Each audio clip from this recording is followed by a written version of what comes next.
Gaetho i ryw 8-9 mis yn gwaith glo.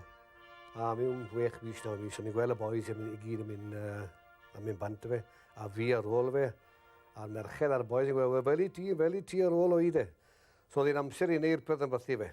So eithaf i lawr, i ofynnes i fel ellennydd o mas o gwaith glo. Rhaid bydd nhw. Ellach chi fynd i'r submarines neu edfan gyda'r ecrw. Dyna choice chi, na'r opsiwn. Wel, no gwni'n teimlo fel mae lawd na'n dŵr. So volunteers i'r ecrw. A ges yn accepto. A na i ffai mas o'r gwaith glo.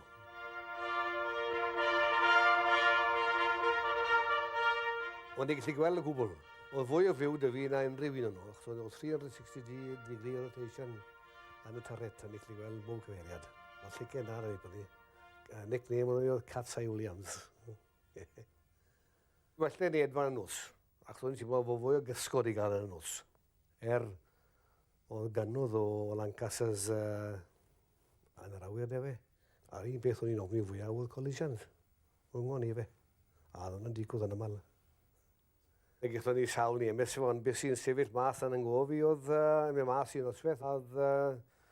O sawl squadron yn involved fe, 50 a 61 o'n i, doi squadron ar un station. A o'n i'n disgwyl rawn o bob cyfeiriad. A sut yma fi'n apno disgwyl lan. A mae'r Lancaster yn reit dan y pennau ni. A'n gohofi regi i'r pilot. Oedd ddim yn Saesneg, ond mwyn diw, cerwch lawr. A mae'n lawr. O'n i bai ni fydda'r Lancaster wedi twtio ni. Oedd i bwrw ni. A oedd popeth yn fflachtar. O fe beth na.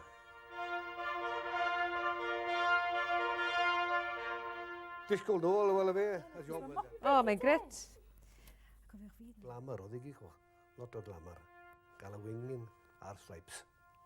Falle bod ni'n rif fan i sylweddoli beth oedd y dynger fe. Hwna'r gwir.